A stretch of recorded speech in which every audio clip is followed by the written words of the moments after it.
Hello viewers, অচেতনতার free coaching চ্যানেলে তোমাদের সকলকে স্বাগত জানাই। আজকের এই ভিডিওতে তোমরা যারা ক্যালকাটা ইউনিভার্সিটিতে বিএ হিস্ট্রি অনার্সে থার্ড সেমিস্টারে পড়ছো, তোমাদের যে ডিএসসিসি 4 পেপারটি রয়েছে, প্রাচীন ও মধ্যযুগের ইউরোপ, এই পেপারটির একটি ইম্পর্টেন্ট প্রশ্ন, রোমান সাম্রাজ্যের পতনের কারণ কি, বা পশ্চিম রোমান সাম্রাজ্যের পতনের কারণ কি, এই প্রশ্ন নিয়ে বিশদে আলোচনা করবো। আলোচনা শেষে উত্তরটি তোমাদের সামনে তুলে ধরবো। তার আগে বোর্ডে কি লেখা রয়েছে আমরা একবার দেখে নিই। দেখো, BA history honours third semester DSCC 4, এখানে প্রশ্ন হচ্ছে রোমান সাম্রাজ্যের পতনের কারণ কি। তা রোমান সাম্রাজ্য প্রাচীনকালে ইউরোপের সর্ববৃহৎ সাম্রাজ্য ছিল রোমান সাম্রাজ্য। ইতালির রোমকে কেন্দ্র করে এই রোম সাম্রাজ্য গড়ে ওঠে এবং এটি ছিল সব থেকে বড় সাম্রাজ্য, এবং এই সাম্রাজ্যের যে গরিমা, ঐতিহ্য, সেটা ছিল সুমহান। কিন্তু এই সাম্রাজ্য বা এই সাম্রাজ্যের পতন ঘটে একটা সময় 476 খ্রিস্টাব্দ নাগাদ। এখানে ভিসিগতদের রাজা অ্যালারিক তিনি এই রোম সাম্রাজ্য আক্রমণ করেন। এছাড়া জার্মান নেতা ওডেসার 476 সালে এই রোমান সম্রাট রোমুলাস অগাস্টাসকে পরাজিত করে সিংহাসন থেকে হটিয়ে দিয়ে রোম সাম্রাজ্যের পতনকে সুনিশ্চিত করেন। তাহলে রোম সাম্রাজ্যের পতন ঘটে 476 খ্রিস্টাব্দে। কিন্তু কিছু কিছু ঐতিহাসিক বলছেন যে রোম সাম্রাজ্য দুটি অংশে ভাগ ছিল। একটা ছিল পশ্চিম রোম সাম্রাজ্য, একটা ছিল পূর্ব রোম সাম্রাজ্য। পূর্ব রোম সাম্রাজ্যকে বলা হয় বাইজান্টাইন সাম্রাজ্য। এই সাম্রাজ্যের রাজধানী ছিল কনস্টান্টিনোপল, যার পতন ঘটে অনেক পরে, প্রায় 1000 বছর পরে, 1453 সালে মুসলিম আক্রমণের ভিতর দিয়ে। তাহলে রোম সাম্রাজ্যের পতন যদি বলতে হয় তাহলে 1453 বলতে হবে, কারণ রোম সাম্রাজ্যের একটা অংশ তখনও পূর্ব দিকে ছিল। কিন্তু সার্বিক বিচারে দেখা যায় যে রোম সাম্রাজ্য বলতে পশ্চিম রোম সাম্রাজ্যকেই বোঝায়, এবং এই সাম্রাজ্যের পতন হয় 476 খ্রিস্টাব্দে জার্মান যে নেতা ওডেসার তার আক্রমণের ভিতর দিয়ে রোম সাম্রাজ্যের পতন সুনিশ্চিত হয়। এখন এই রোম সাম্রাজ্যের পতন কিন্তু একটা কারণে ঘটেনি, প্রায় অনেক কারণ রয়েছে, প্রায় 14-15টা কারণের কথা বলা যায় যে কারণগুলোর জন্য এই সাম্রাজ্যের পতন ঘটেছিল। তাই এই এক একটা কারণগুলো ধরে ধরে আমরা একটু আলোচনা করব। দেখো, প্রথমে দেখছি যে বর্বর উপজাতির আক্রমণ। তো এটা সবাই আমরা জানি যে রোম সাম্রাজ্যের পতন হয়েছিল বর্বর জাতির আক্রমণের ফলে। দুর্ধর্ষ উপজাতি, এই বর্বর মানে গথ জাতি, গল জাতি, ফ্রাঙ্ক জাতি, এরা আক্রমণ করেছিল বারে বারে রোম সাম্রাজ্যে। অ্যাকচুয়ালি রোম সাম্রাজ্য 300 খ্রিস্টাব্দ নাগাদ কিন্তু এমনিতেই দুর্বল হয়ে পড়েছিল। রোম সাম্রাজ্য এতদিন টিকে ছিল সেনাবাহিনীর শক্তির উপরে। সেই সেনাবাহিনী দুর্বল হয়ে পড়েছিল 300 খ্রিস্টাব্দ নাগাদ, এবং দুর্বল হয়ে গেলে গথ জাতি এই রোম সাম্রাজ্য আক্রমণ করে। 410 খ্রিস্টাব্দে ভিসিগতদের রাজা, যার নাম ছিল অ্যালারিক, তিনি রোম আক্রমণ করে রোম শহরকে ধ্বংস করে দেন। তারপরেও সাম্রাজ্য টিকে ছিল, তবে সাম্রাজ্যের জনগণ সবসময় ভীত সন্ত্রস্ত হয়ে থাকতো বিদেশি আক্রমণের কারণে। এবং শেষ আঘাত 476 খ্রিস্টাব্দে জার্মান নেতা ওডেসার করেন, রোমান সম্রাট রোমুলাস অগাস্টাসকে পরাজিত করে এই সাম্রাজ্যকে ধ্বংস করে দেন। তা বর্বর জাতি তারাই ছিল এই রোম সাম্রাজ্যের পতনের একেবারে প্রত্যক্ষ কারণ, বা তারাই এই রোম সাম্রাজ্যের পতনকে সুনিশ্চিত করে। শুধুমাত্র যে বর্বর আক্রমণের দ্বারাই সাম্রাজ্য পতন হয়েছিল তা কিন্তু নয়, আরো অনেকগুলি বিষয় রয়েছে যে বিষয়গুলির জন্য বা যে কারণগুলির জন্য রোম সাম্রাজ্যের পতন হয়েছিল। দেখো, দ্বিতীয় যে কারণটি রয়েছে অর্থনৈতিক কারণ। তা অর্থনৈতিক মানে অর্থনৈতিক সংকট। রোম সাম্রাজ্য বিরাট বড় সাম্রাজ্য ছিল, ফলে তার সেনাবাহিনীও ছিল বিরাট সেনাবাহিনী। এছাড়া রোম বিভিন্ন জায়গায় সবসময় যুদ্ধে ব্যস্ত ছিল, এবং বিভিন্ন উপজাতি বিদ্রোহ দমন করা, আভ্যন্তরীণ বিদ্রোহ দমন করা, এই সমস্ত কারণের জন্য সেনাবাহিনীর পিছনে প্রচুর অর্থ কিন্তু ব্যয় করতে হতো, এবং এই অর্থ ব্যয় করতে করতে রাজকোষ একসময় নিঃশেষ হয়ে গিয়েছিল। রাজকোষে কোনো অর্থ আর ছিল না। এবং আরেকটা জিনিস দেখা যায় যে রোম সাম্রাজ্য বিস্তার লাভ করেছিল যে নতুন নতুন রাজ্য স্থাপন করে, এবং রোমের অর্থনীতি দাঁড়িয়েছিল সাম্রাজ্য বিস্তারের উপর। তা এখন নতুন করে আর কোনো রাজ্য দখল করা যায়নি কোনো কারণবশত, ফলে যে অর্থনীতি সেটা কিন্তু অনেকটা বাধাপ্রাপ্ত হয়। এছাড়া রোমের যে আরেকটি অর্থনীতি আরেকটা দিক ছিল বৈদেশিক বাণিজ্য জলপথে। সেই বৈদেশিক বাণিজ্য জলদস্যুদের জন্য বাধাপ্রাপ্ত হয়। ফলে রোমের অর্থনীতি কিন্তু মুখ থুবড়ে পড়ে, কোষাগার শূন্য হয়ে যায়, মুদ্রাস্ফীতি ঘটে, জনগণের মধ্যে অসন্তোষ দেখা দেয়। রোম সাম্রাজ্যের পতনের প্রথম কারণ যদি আমরা দেখি বর্বরদের আক্রমণ, তাহলে দ্বিতীয় কারণ অবশ্যই বলবো অর্থনৈতিক সংকট। এরপরে দেখো রয়েছে অতিকায় সাম্রাজ্য, বৃহৎ আকার সেনাবাহিনী। রোম সাম্রাজ্য বিরাট বড়, আটলান্টিক সাগর থেকে পূর্ব দিকে ইউফ্রেটিস নদী পর্যন্ত এই বিস্তীর্ণ অঞ্চল ছিল রোমান সাম্রাজ্য, এবং এই সাম্রাজ্যকে রক্ষণাবেক্ষণ করতে গিয়ে বিরাট বড় এক সেনাবাহিনী তৈরি করতে হয়েছিল। এই সেনাবাহিনী এবং এত বড় সাম্রাজ্য, এই সাম্রাজ্যের পতনের একটা কারণ ছিল, কারণ এত বড় সাম্রাজ্যকে শাসন করার মতো পরিকাঠামো সেইভাবে তারা গড়ে তুলতে পারেনি, বা সুন্দর একটা প্রশাসন ব্যবস্থা তারা গড়ে তুলতে পারেনি সঠিক অর্থে, এবং স্থানীয় বিভিন্ন জায়গায় স্থানীয় স্তরে বিদ্রোহ মাথাচাড়া দিয়ে উঠেছিল। সেই সমস্ত বিদ্রোহ কিন্তু সঠিকভাবে দমন করা যায়নি। এছাড়া এত বড় সাম্রাজ্যকে পরিচালনা করার জন্য যে প্রযুক্তিবিদ্যার জ্ঞান থাকা দরকার, রোমানরা তার পিছনে সময় বা অর্থ কোনো কিছুই ব্যয় করেনি। তাই এই বিরাট বড় রোম সাম্রাজ্য এবং এই বিরাট বড় সেনাদল এই রোম সাম্রাজ্যের পতনেরই একটা প্রধান কারণ ছিল। এরপরে দেখো রয়েছে পূর্ব সাম্রাজ্যের উত্থান। তা রোম সাম্রাজ্য এত বড় ছিল যে পরবর্তীকালে শাসন ব্যবস্থার সুবিধার জন্য এই সাম্রাজ্যকে দুটি ভাগে ভাগ করতে হয়। একটা পশ্চিম রোম সাম্রাজ্য যার রাজধানী রোম, আর একটা পূর্ব রোম সাম্রাজ্য যার রাজধানী ছিল বাইজান্টাইন। সম্রাট ডায়োক্লিসিয়ান তিনি সুবিধার জন্য, শাসনের সুবিধার জন্য সাম্রাজ্যকে দুটি ভাগে ভাগ করেন। কিন্তু এই দুটি ভাগে ভাগ, সাম্রাজ্যকে দুটি ভাগে ভাগ তাৎক্ষণিকভাবে কিছুটা সুবিধা পেলেও অদূর ভবিষ্যতে এই ভাগাভাগিটাই কিন্তু সাম্রাজ্যের পতন ডেকে আনে। কারণ এই সমস্ত বিদেশি জাতিগুলো যখন বারবার রোম সাম্রাজ্য আক্রমণ করেছিল পশ্চিম রোম সাম্রাজ্য, তখন উচিত ছিল, প্রয়োজন ছিল দুই রোম সাম্রাজ্য একসাথে ঐক্যবদ্ধ হয়ে এই সমস্ত বর্বর জাতিগুলির মোকাবিলা করা, কিন্তু সেটা সম্ভব হয়নি। এছাড়া পূর্ব রোম সাম্রাজ্যের দিকে যে সমস্ত বর্বর জাতিরা আক্রমণ করতো বাইজেন্টাইন সাম্রাজ্যে, সেই জায়গার সম্রাটেরা তখন সেই আক্রমণকারীদেরকে ঠেলে দিতেন পশ্চিম রোম সাম্রাজ্যের দিকে, অনেকটা স্বার্থপরের মতো। এছাড়াও অর্থ, ক্ষমতা, সম্পদ এগুলো নিয়ে পূর্ব এবং পশ্চিম রোম সাম্রাজ্যের মধ্যে বিরোধ লেগেই ছিল, এবং দুটি সাম্রাজ্যের মধ্যে দূরত্ব ক্রমশই বাড়তেই ছিল। এছাড়া পূর্ব রোম সাম্রাজ্য যেটা গ্রিক ভাষী ছিল, তাদের অর্থ সম্পদ ছিল প্রাচুর্যে ভরা, আর অন্যদিকে পশ্চিম রোম সাম্রাজ্য তো বললাম অর্থনৈতিক সংকটে তারা নিমজ্জিত ছিল।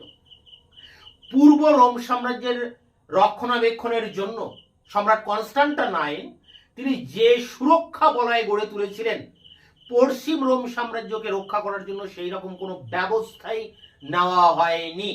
তাই এই রোম সাম্রাজ্যের দুটি অংশে ভাগ হয়ে যাওয়া, পূর্ব এবং পশ্চিমে, এটা কিন্তু সাম্রাজ্যের একটা পতনকে সুনিশ্চিত করেছিল। এরপরে দেখো দুর্নীতি, রাজনৈতিক অস্থিরতা, বিভিন্ন ধরনের দুর্নীতি দেখা দিয়েছিল রোম সাম্রাজ্যের মধ্যে। কারণ অযোগ্য সম্রাট, দেখো যে কোনো সাম্রাজ্যের পতনের পিছনে অযোগ্য সম্রাটের একটা বড় ভূমিকা থাকে।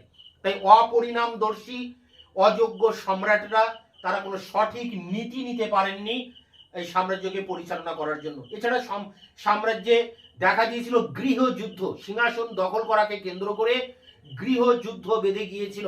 এই গৃহযুদ্ধের সুযোগ নিয়েছিল বিভিন্ন স্বার্থপর গোষ্ঠী বা ব্যক্তিরা। মাত্র ৭৫ বছরের মধ্যে প্রায় ২০ জন রোমান সম্রাট সিংহাসনে বসেন এবং সিংহাসন থেকে উঠে যান। যারা রক্ষক ছিলেন, সাম্রাজ্যের রক্ষক, তারাই ভক্ষকে পরিণত হন। সম্রাটের যারা দেহরক্ষী, সেই প্রিটোরিয়ান বাহিনী, সেই প্রিটোরিয়ান গার্ড যারা সম্রাটের দেহরক্ষী, তারাই সুযোগ বুঝে সম্রাটকে হত্যা করতেন, আবার নতুন করে সম্রাটকে বসাতেন। এমনও দেখা গেছে যে সম্রাটকে বসানোকে কেন্দ্র করে নিলাম তোলা হয়েছে, যে সর্বোচ্চ দাম দেবে তাকেই সম্রাট করা হবে। ফলে একটা বিশৃঙ্খল পরিস্থিতি গৃহযুদ্ধকে কেন্দ্র করে রোম সাম্রাজ্যে কিন্তু দেখা দিয়েছিল। এরপরে দেখো রয়েছে হুনদের আক্রমণ এবং বর্বর জাতিগুলির রোমে আগমন। দুর্ধর্ষ হুন জাতি, যে হুনদের থেকে সাম্রাজ্যকে রক্ষা করার জন্য চীন দেশে পাঁচিল তোলা হয়, সেই হুনেরা যখন ইউরোপে আক্রমণ করে, বারংবার ইউরোপে আক্রমণ করে এবং রোম সাম্রাজ্য আক্রমণ করতে থাকে। এই হুনদের আক্রমণে ব্যতিব্যস্ত হয়ে পড়ে রোম সাম্রাজ্য এবং এই হুনদের আক্রমণে ভীত সন্ত্রস্ত বিভিন্ন উপজাতি তারা রোম সাম্রাজ্যের ভিতরে প্রবেশ করে এবং রোমে আশ্রয় প্রার্থনা করে। বাধ্য হয়ে সম্রাট ডায়োক্লিসিয়ান, কনস্টান্টাইন এদেরকে রোম সাম্রাজ্যের মধ্যে আশ্রয় দেন। কিন্তু আশ্রয় দেওয়ার পরে কি হয়, এই সমস্ত উপজাতিগুলির উপরে রোমানরা নির্যাতন শুরু করে, শোষণ শুরু করে। এই গথদের উপরে বা ভিসি গথদের উপরে ব্যাপকভাবে অত্যাচার করেন এই রোমানরা এবং তাদের কাছ থেকে জোরপূর্বক রাজস্ব আদায় করতে থাকেন। তাদেরকে জোর করে কৃতদাসে পরিণত করা হতে থাকে। ফলে একটা সময় এই উপজাতির লোকেরা, এই যারা হুনদের আক্রমণ থেকে বাঁচার জন্য রোমে এসে আশ্রয় নিয়েছিল, সেই ভিসিগথদের রাজা কে ছিল? অ্যালারিক। তিনি কিন্তু 410 খ্রিস্টাব্দে রোম সাম্রাজ্য আক্রমণ করেছিলেন। বাধ্য হয়ে রোমানদের আক্রমণে তারা কোণঠাসা হয়ে পড়েছিলেন এবং তাদেরই রাজা, ভিসিগথদের রাজা অ্যালারিক শেষ পর্যন্ত রোম আক্রমণ করেন এবং এই ভিসিগথকে আটকাতে পারেনি সেই সময় রোমান বাহিনী। ফলে একটা শান্তি চুক্তি স্বাক্ষরিত হয়, কিন্তু এই শান্তি চুক্তি স্বাক্ষরিত হলেও সেটা দীর্ঘস্থায়ী ছিল না। পরবর্তীকালে আবারও কিন্তু বারে বারে আক্রমণ করতে থাকে ভিসিগথরা রোমানদেরকে। এখানে একজন রোমান ঐতিহাসিক, তার নাম হচ্ছে অ্যামিয়ানাস মার্সেলিয়াস বলেছেন যে রোমান যারা সেনাপতি তারা সামান্য এক টুকরো কুকুরের মাংসের লোভ দেখিয়ে ভিসিগথদের বালকদেরকে ধরে এনে দাসে পরিণত করেছিলেন, যেটা ছিল একটা মর্মান্তিক ঘটনা।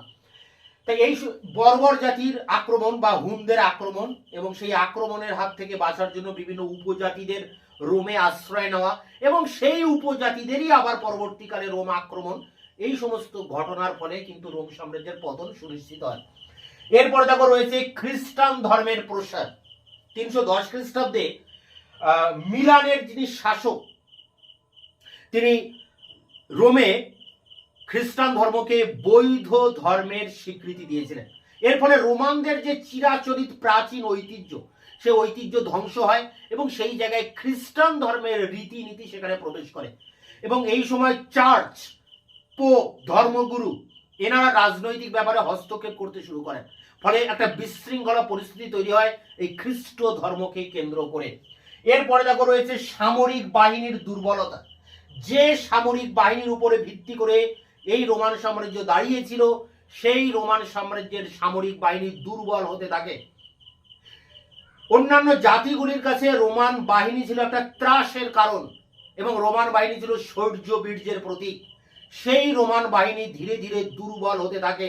তার প্রধান কারণ সম্রাটেরা যেমন ডায়োক্লিসিয়ান বা কনস্টান্টাইন বাধ্য হয়ে তার সেনাবাহিনীতে বিভিন্ন উপজাতির মানুষ, যেমন গথ, যেমন বর্বর জাতি, বিভিন্ন বর্বর জাতি বা গথেদেরকে তার সেনাবাহিনীতে সেনা হিসেবে নিয়োগ করেন। তার কারণ কি? তার কারণ রোমানরা আর সেনাবাহিনীতে যোগদান করতে চাইছিল না। ফলে সম্রাট বাধ্য হয়ে এই সমস্ত বিদেশি বর্বর উপজাতির লোকেদেরকে তার সেনাবাহিনীতে ঢোকান এবং এরা ছিল অদক্ষ, অপটু এবং এরা সম্রাটের প্রতি কোনো রকম আনুগত্য দেখাতেন না। ফলে ধীরে ধীরে এই রোমান সেনাবাহিনী দুর্বল হয়ে পড়েছিল এবং একটা সময় এই বাহিনী কিন্তু একেবারে ভেঙে পড়ে। এই বাহিনী বিদেশি আক্রমণকারীদের প্রতিহত করতে ব্যর্থ হয়। এরপরে দেখো যে কারণটা রয়েছে দক্ষ শ্রমিকের অভাব। একটা সাম্রাজ্য পরিচালনা করতে গেলে সেই সাম্রাজ্যে অনেক শ্রমিকের প্রয়োজন হয়। রোমান সাম্রাজ্যে সেই দক্ষ শ্রমিকের অভাব ছিল। আসলে রোমান অর্থনীতি দাঁড়িয়েছিল দাস শ্রমিকের উপর, কিন্তু নতুন করে যে দাস সরবরাহ সেটা কিন্তু বন্ধ হয়ে যায়। রোমান সাম্রাজ্যে আর নতুন করে দাসদের আনা সম্ভব হয়নি। ফলে এই দাস শ্রমিকদের অভাবে অর্থনীতি মার খায়, কৃষি অর্থনীতি মার খায়, ব্যবসা বাণিজ্য কিন্তু মুখ থুবড়ে পড়ে। সব দিক দিয়ে দক্ষ শ্রমিকের অভাব রোমান সাম্রাজ্যের পতনের একটা প্রধান কারণ হয়ে দাঁড়ায়। এরপরে রয়েছে সিনেট ও সম্রাটের দ্বন্দ্ব। সিনেট আর সম্রাটের দ্বন্দ্ব বলতে রোমান সাম্রাজ্যে একটা পার্লামেন্ট ছিল, সেই পার্লামেন্টের সদস্যদের বলা হতো সিনেট। রোমান সম্রাট সার্বভৌম ক্ষমতার অধিকারী, কিন্তু সিনেটের পরামর্শ অনুযায়ী সে শাসন ক্ষমতা পরিচালনা করতেন। কিন্তু সিনেটের দাবিকে অগ্রাহ্য করে রোমান সম্রাটরা নিজেদেরকে অসীম ক্ষমতার অধিকারী বলে জাহির করতেন, বিলাস ব্যসনে তারা জীবনযাপন করতেন এবং সিনেটের দাবিকে অমান্য করতেন। ফলে ক্ষমতা দখল করাকে কেন্দ্র করে এই সিনেটরদের সাথে সম্রাটের দ্বন্দ্ব কিন্তু লেগেছিল বহুদিন ধরে, যার ফলে সাম্রাজ্যের যে প্রশাসনিক কাঠামো, সাম্রাজ্যের যে রাজনৈতিক কাঠামো, সেটা অনেকটা নড়বড়ে হয়ে যায়, ভিতটা অনেকটা দুর্বল হয়ে গিয়েছিল এই সিনেটর এবং সম্রাটদের দ্বন্দ্বকে কেন্দ্র করে। এর পরের পয়েন্ট দেখো, নৈতিক অবক্ষয়।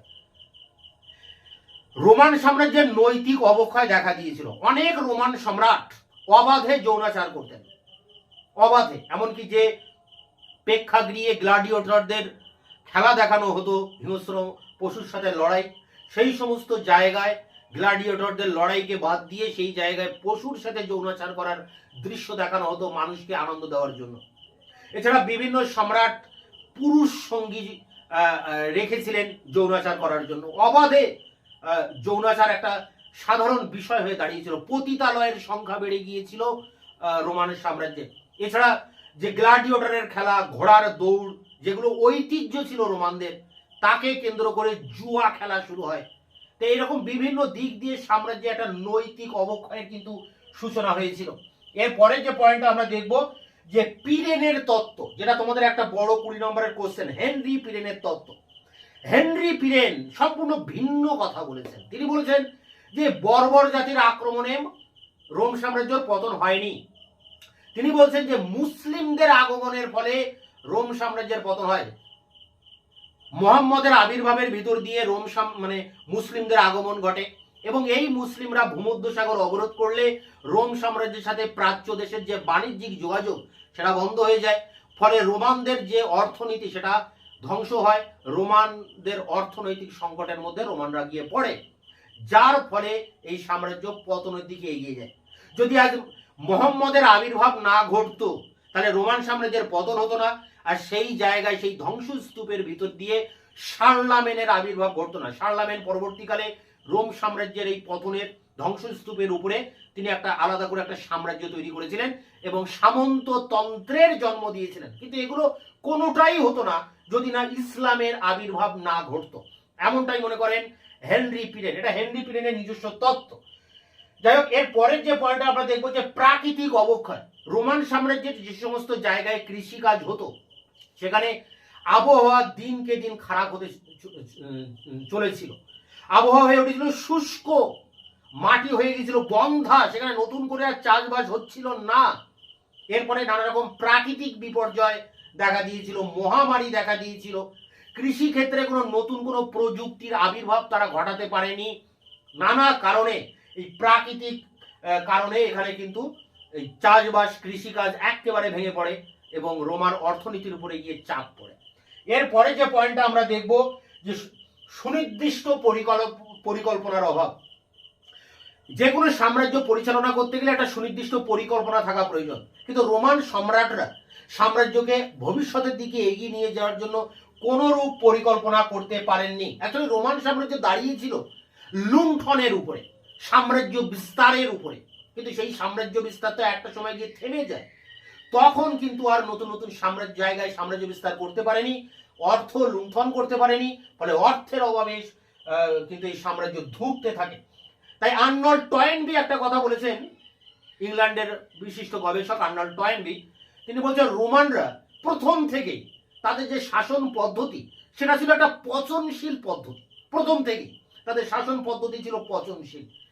এই কারণে তারা কোনো নিত্য নতুন পরিকল্পনার জন্ম দিতে পারেনি, কোনো সুপরিকল্পনা তারা তৈরি করতে পারেনি।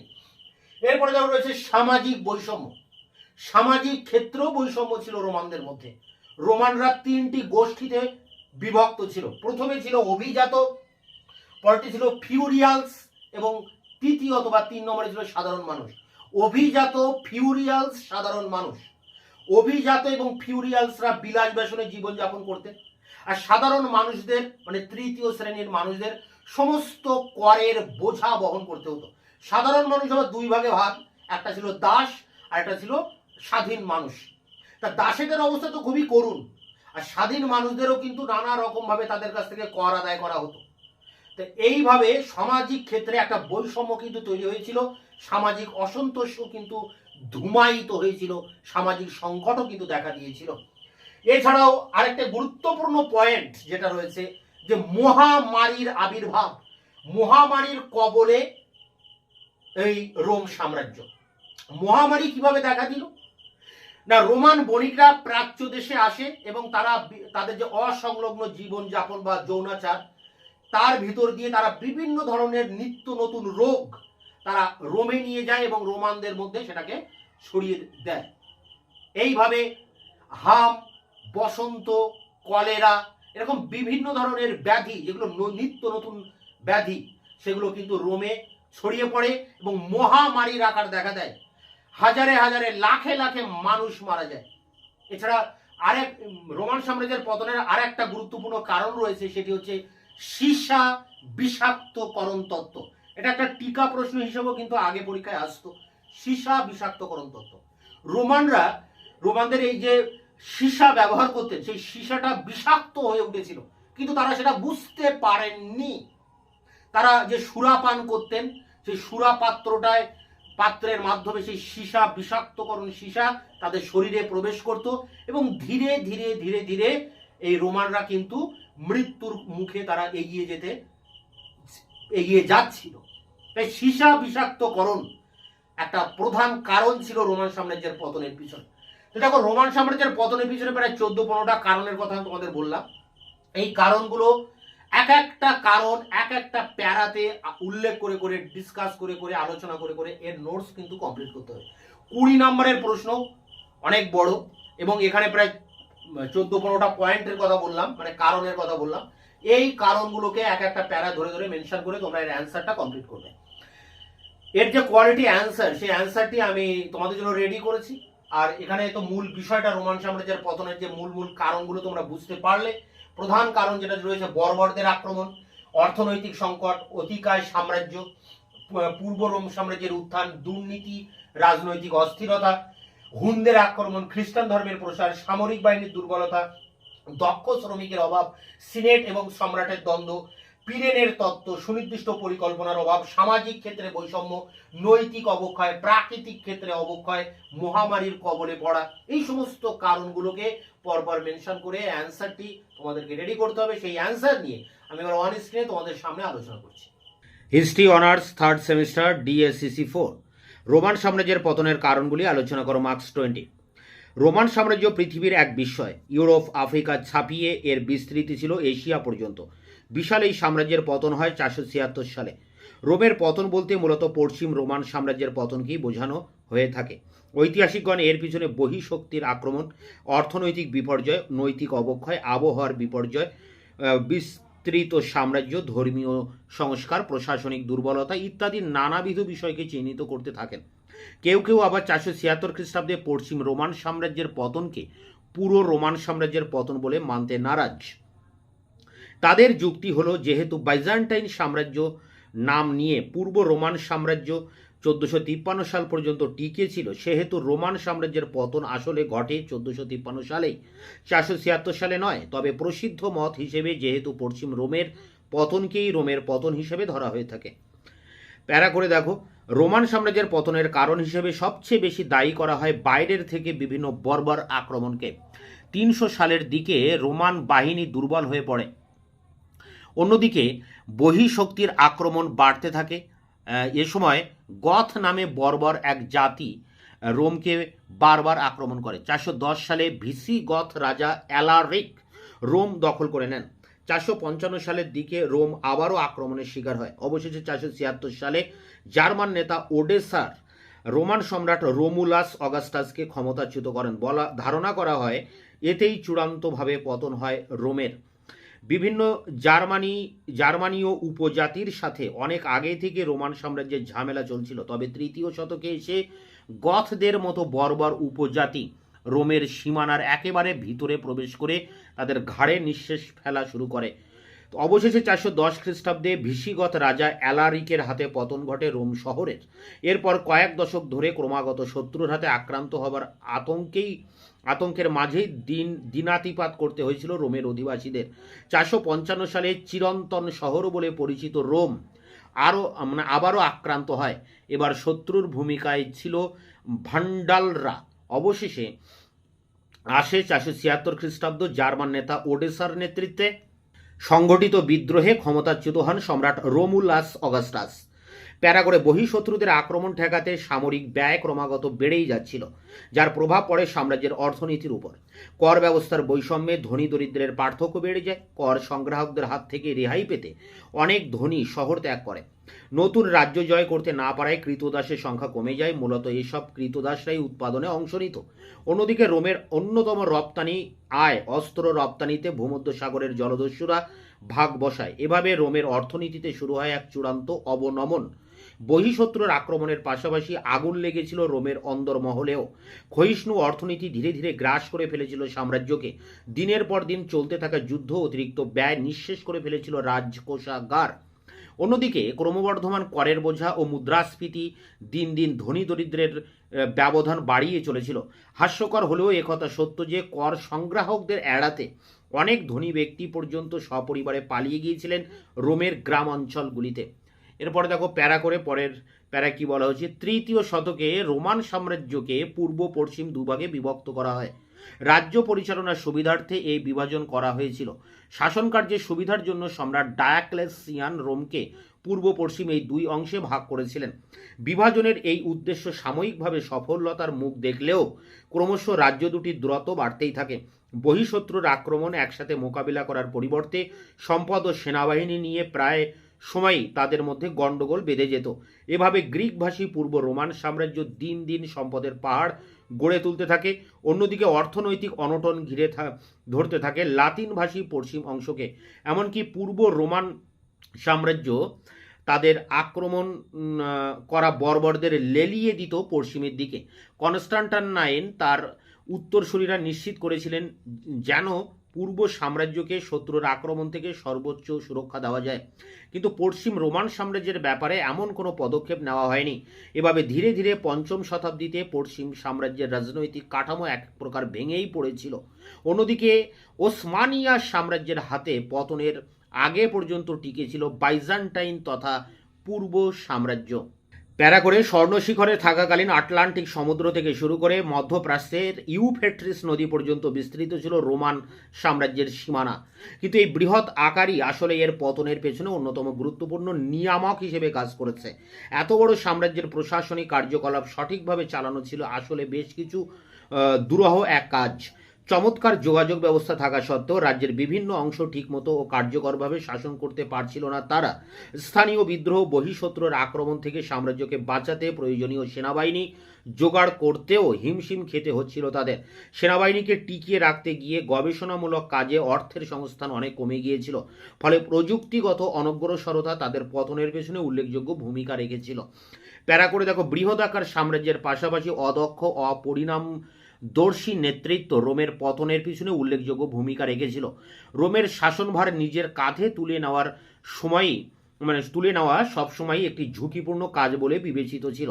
গৃহযুদ্ধ পুরো রাজ্যকে করে তুলেছিল অস্থিতিশীল। মাত্র 75 বছর সময়ের ব্যবধানে 20 জন শাসকের আগমন থেকেই বোঝা যায় তখন কতটা টালমাটাল ছিল রোমের রাজনৈতিক পরিস্থিতি। রক্ষক যখন ভক্ষক প্রবাদটির মতো সম্রাট হন্তারকের ভূমিকায় অবতীর্ণ হয়েছিল। সম্রাটের ব্যক্তিগত দেহরক্ষী বাহিনী হিসেবে পরিচিত প্রিটোরিয়ান গার্ড, তারা তাদের ইচ্ছা মতো সম্রাটকে খুন করত, আবার ক্ষমতায় বসাতো। এভাবে ক্রমাগত রাজনৈতিক অস্থিরতা জনগণকে তাদের নেতাদের উপর থেকে ভরসা হারিয়ে ফেলতে বাধ্য করেছিল। প্যারা করে দেখো, 14 শতাব্দীর শেষ দিকে ইউরোপে হুনদের আক্রমণ শুরু হয়। হুনরা ইউরোপে আক্রমণ শুরু করলে অনেক উপজাতি প্রাণ বাঁচাতে রোমে আশ্রয় নেয়। অনিচ্ছা সত্ত্বেও দানিউব নদীর দক্ষিণ তীর দিয়ে রোমানরা ভিসিগথ উপজাতির দুর্ভাগ্য মানুষগুলোকে রোমে প্রবেশের অনুমতি দেয়। কিন্তু এরপরই শুরু হয় তাদের উপর রোমানদের নির্যাতন। ঐতিহাসিক অ্যামিয়ানাস মার্সেলিনাসের মতে অনেক রোমান অফিসার মানবতা বোধ বিসর্জন দিয়ে কয়েক টুকরো কুকুরের মাংসের বিনিময়ে সেসব ভিসিগতদের সন্তানদের ছিনিয়ে নিয়ে কৃতদাস হিসেবে কাজে লাগাতো। রোমানদের নির্যাতন সইতে না পেরে অবশেষে বিদ্রোহ করে বসে ভিসিগতরা। 378 খ্রিস্টাব্দে তাদের প্রবল আক্রমণের মুখে পিছু হটতে বাধ্য হয় রোমান বাহিনী। নিহত হন পূর্ব রোমান সাম্রাজ্যের অধিপতি ভালেন্স। সেইবার কোনো মতেই একটা শান্তি চুক্তি করে পার পেলেও তা দীর্ঘস্থায়ী হয়নি রোমানদের জন্য। 410 খ্রিস্টাব্দে ভিসিগত রাজা অ্যালারিক পশ্চিম দিকে অগ্রসর হয়ে পতন ঘটান রোম শহরের। পশ্চিম রোমের এহেন দুর্বল অবস্থার উত্থান ঘটে ভান্ডেল এবং স্যাক্সনদের। তারা তখন ত্রাসের রাজত্ব কায়েম করে অগ্রসর হতে থাকে রোম সাম্রাজ্যের সীমানা ধরে। দখল করে নিতে থাকে ব্রিটেন, স্পেন এবং উত্তর আফ্রিকা। প্যারা করে দেখো, তৃতীয় শতকে রোমান সাম্রাজ্যে খ্রিস্ট ধর্মের প্রসার শুরু হয়। মিলানের শাসক 313 খ্রিস্টাব্দে খ্রিস্ট ধর্মকে আইনসম্মত বৈধ ঘোষণা করেন। দ্রুতই অর্থাৎ 380 সালেই খ্রিস্ট ধর্ম রাষ্ট্রীয় ধর্মে পরিণত হয়। অন্যদিকে রোমানদের ঐতিহ্যগত মূল্যবোধেরও অবক্ষয় শুরু হয়ে যায়। খ্রিস্ট ধর্মের এই প্রসারে পোপ ও চার্চ প্রধানরা রাজনৈতিক বিষয়ে হস্তক্ষেপ করে, যা রোমান শাসকদের ক্ষমতাকে সংকুচিত করে। এককালে রোমান সেনাবাহিনী ছিল প্রতিপক্ষের কাছে একসাথে ঈর্ষা ও আতঙ্কের সংমিশ্রণে গঠিত একটি নাম, কিন্তু কালক্রমে অতীতের ঐতিহ্য ও শৌর্য বীর্য হারিয়ে ফেলে রোমান বাহিনী। রোমান জনগণ একসময় তাদের সেনাবাহিনীতে যোগদানের ব্যাপারে অনীহা প্রকাশ করতে আরম্ভ করে। ফলে ডায়োক্লিসিয়ান ও কনস্টান্টাইনের মতো সম্রাটরা বাধ্য হয়েই বিদেশি ভাড়াটে সেনাদের তাদের সেনাবাহিনীতে ভর্তি করতে বাধ্য হন।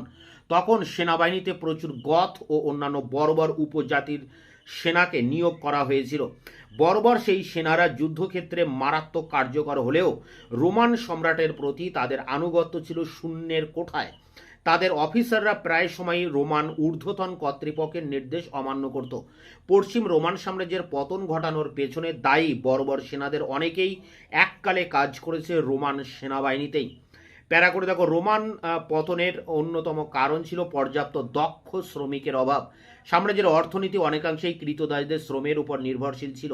কিন্তু দ্বিতীয় শতকে সাম্রাজ্যের প্রসারণ বন্ধ হয়ে গেলে থেমে যায় কৃতদাসদের সরবরাহ, বন্ধ হয়ে যায় যুদ্ধ জয় থেকে সম্পদ লাভের প্রক্রিয়া। এভাবে ধীরে ধীরে বাণিজ্যিক ও কৃষিকাজের উপর নির্ভরশীল অর্থনীতির 12টা বেজে যাওয়ায় ভেঙে যেতে শুরু করে রোমান সাম্রাজ্যের অর্থনীতির মেরুদণ্ড।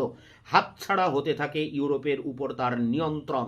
প্যারা করে রোমের পতনের অন্যতম কারণ হিসেবে অনেকেই সিনেট ও সম্রাটের দ্বন্দ্বকে দায়ী করে থাকেন। সেখানকার ধর্মীয়, সামাজিক ও সামরিক বিভিন্ন বিষয়ে সিদ্ধান্ত নেওয়ার পূর্ণ ক্ষমতা ছিল একজন সম্রাটের।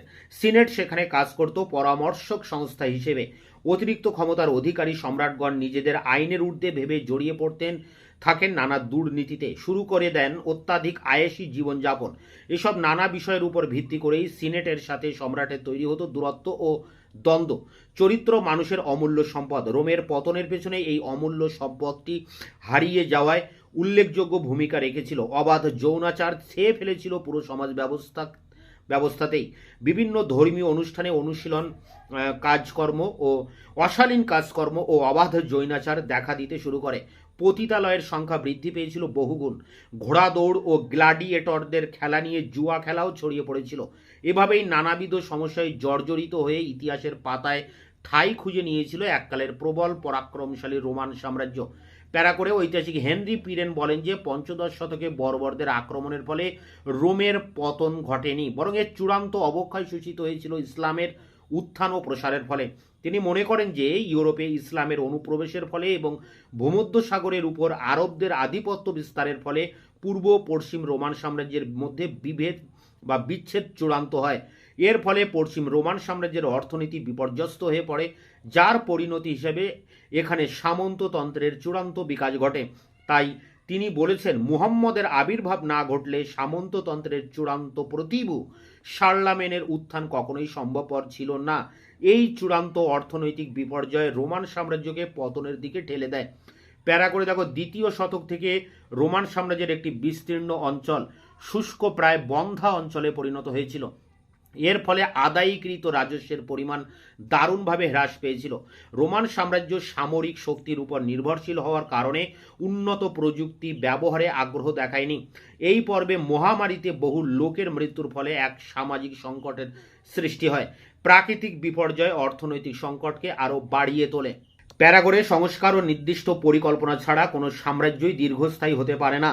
উৎপাদনশীলতার পরিবর্তে লুণ্ঠন ও সাম্রাজ্য বিস্তারের উপর নির্ভর করে রোমান অর্থনীতি গড়ে উঠেছিল, যা ছিল একান্তভাবেই দাস নির্ভর।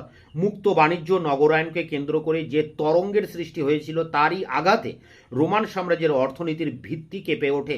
অধিকৃত অঞ্চলের সম্পদের উপর নির্ভরশীল হয়ে তারা নতুন প্রযুক্তিকে গ্রহণ করেনি। পঞ্চম শতকে রাজস্বের পরিমাণ হ্রাস পেলেও প্রশাসনিক ও বিশাল সামরিক বাহিনীর ব্যয়ভার বহন করতে গিয়ে রোমান সাম্রাজ্যের নাভিশ্বাস উঠেছিল। ঐতিহাসিক আর্নল্ড টয়েনবি তাই যথার্থ বলেছেন যে সূচনা পর্ব থেকেই রোমান সাম্রাজ্য পরিচালিত হয়েছিল নিকৃষ্ট মানের পচনশীল পদ্ধতিকে অনুসরণ করে। প্যারাগোরে অভিজাত, ফিউরিয়ালস এবং সাধারণ মানুষ, এই তিনটি শ্রেণীতে বিভক্ত ছিল সমাজের উচ্চ স্তরে ছিল অভিজাত সিনেটরগণ, ফিউরিয়ালস ছিল স্থানীয় সরকারি কর্মচারী, এদের প্রতিষ্ঠানকে বলা হতো সিভিটাস। এরা নির্দিষ্ট বেতন না পেলেও বিভিন্ন ধরনের রাষ্ট্রীয় সুযোগ সুবিধা ভোগ করত। বাকি সাধারণ জনগণ বিভক্ত ছিল দাস ও স্বাধীন নাগরিক, এই দুই শ্রেণীতে। বিত্তবান লোকেরাই সমাজের যাবতীয় সুফল ভোগ করত এবং রাজস্বের বোঝা চেপে বসেছিল তৃতীয় শ্রেণীর উপর।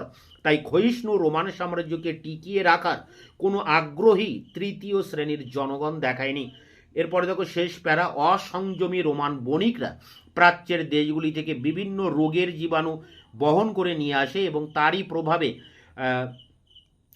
কলেরা, বসন্ত, হাম প্রভৃতি রোগ মহামারীর আকারে ছড়িয়ে পড়ে। সীসার বিষাক্তকরণের প্রভাবে এই রোগগুলি দ্রুত ব্যাপক অঞ্চলে ছড়িয়ে পড়ে। এই মহামারী আঘাতে রোমের জনসংখ্যা প্রায় অর্ধেক হয়ে যায়। বাধ্য হয়েই রোমান সম্রাটদের বর্বরদের কাছে টেনে নিতে হয়, কিন্তু এই বর্বরদের প্রতি রোমানদের দাস সুলভ নীতি তাদের বিদ্রোহের পথে ঠেলে দেয়। মহামারীর ফলে ব্যাপক জনসংখ্যা হ্রাস রোমান সমাজ ও অর্থনীতির উপরে যে আঘাত করে তা সামাল দেওয়ার ক্ষমতা ক্ষয়িষ্ণু সাম্রাজ্যের ছিল না। তো এই ছিল রোমান সাম্রাজ্যের পতনের কারণ। এখানে প্রায় 12টি প্যারা আছে এবং 12টা কারণ তুলে ধরা হয়েছে। এটি সংগ্রহ করে পরীক্ষার প্রস্তুতি নাও। দেখা হচ্ছে অন্য কোনো ভিডিও ক্লাসে। ততক্ষণে চ্যানেলকে সাবস্ক্রাইব করে রাখবে, বন্ধুদের কাছে শেয়ার করবে, নিজেদের মতামত জানাবে কমেন্ট সেকশনে। ভিডিওটি ভালো লাগলে অবশ্যই একটা লাইক দেবে।